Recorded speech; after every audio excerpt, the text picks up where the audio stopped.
Hi అండి, నమస్తే నీ కమల్ని. సో మనమైతే కనుక వర్మీ కాంపోస్ట్లో ట్రైకోడర్మా సూడోమోనాస్ అయితే చేయడం జరుగుతుంది. యాక్చువల్గా పశువుల ఎరువు కానీ మేకల ఎరువు కానీ వాడుతూ ఉంటారు. అలా వాడొద్దు, ఎందుకంటే అది ఎక్కువగా హీట్ అనేది ఎక్కువగా ఉంటుంది. అందుకని వానపాముల ఎరువు వర్మీ కాంపోస్ట్ అంటారు, అది మార్కెట్లో మంచిది తీసుకొని మీరు ఎకరానికి 5 నుంచి 6 బస్తాల వరకు తీసుకొని దాంట్లో ఈ ట్రైకోడర్మా అనేది ఒక ఎకరానికి 3 కిలోలు. సో దాంట్లో వచ్చేసరికి మళ్ళీ సూడోమోనాస్ అనేది ఒక ఎకరానికి 1 కేజీ చొప్పున కనుక తీసుకొని, సో ఇది కూడా ఫ్రెష్ స్టాక్ దొరకాలన్నమాట. సో ఫ్రెష్ స్టాక్ దొరకకపోతే కనుక సో మనకి వేసినా కానీ ఉపయోగం ఉండదు. సో గవర్నమెంట్ ఆఫీసుల్లో అయితేనేమో ట్రైకోడర్మా 100 రూపాయలు, సూడోమోనాస్ 150 రూపాయలు ఉంటుంది. సో అది తీసుకొని ఎకరానికి 3 కిలోలు ట్రైకోడర్మా, సూడోమోనాస్ వచ్చి 1 కేజీ, బెల్లం వచ్చేసరికి ఒక ఎకరానికి 2 కేజీల చొప్పున.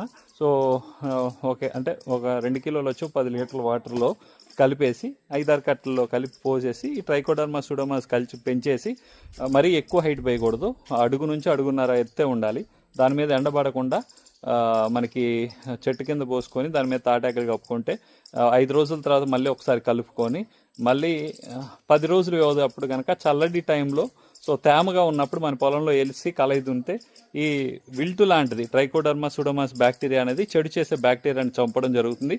అలాంటి పరిస్థితుల్లో ఈ మిరపకు కానీ, బత్తాయికి కానీ, లేదంటే దానిమ్మకి కానీ, పంట ఏదైనా కానీ సో విల్టు రాకుండా ఉంటుంది. సో ఇవి ట్రైకోడర్మా వర్మీ కాంపోస్ట్ కూడా నేను డైరెక్ట్గా పశువుల ఎరువు అనేది తెప్పించడం జరిగింది. సో ఇదేంటి అంటే తూర్పుగోదావరి జిల్లా నుంచి తెచ్చడానికి జరిగింది. మాకు 250 కిలోమీటర్లు వస్తుంది. కానీ మనం ఇది తీసుకురావడానికి కారణం ఏంటి అంటే మనకి ఇది కంప్లీట్గా పశువుల ఎరువు వాళ్ళకి తక్కువ రేట్లో దొరుకుతుంది కాబట్టి సో మనం ఇది తీసుకురావడం జరిగింది.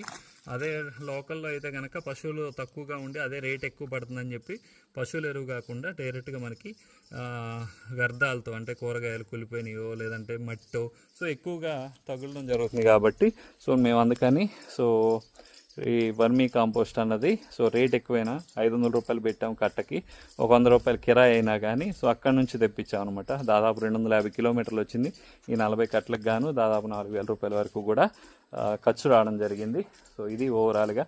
సో మీరు ఎవరైతే విల్టు లాంటి బ్యాక్టీరియాలు ఉన్నాయో ఖచ్చితంగా కూడా ట్రైకోడర్మా సూడోమోనాస్ పెంచుకొని వేసుకుంటే ఈ చెడు చేసే బ్యాక్టీరియాలకి ఇది మంచి చేసే బ్యాక్టీరియా అనేది చంపడం జరుగుతుంది. ఒకసారి విల్ట్ వచ్చిన తర్వాత ఏ మందులతోనూ మనం ఆపడం జరగదు. కాబట్టి ప్రతి ఒక్కళ్ళు ఈ వీడియోని ప్రతి ఫార్మర్కి షేర్ చేసి సపోర్ట్ చేయండి. జై జవాన్, జై కిసాన్.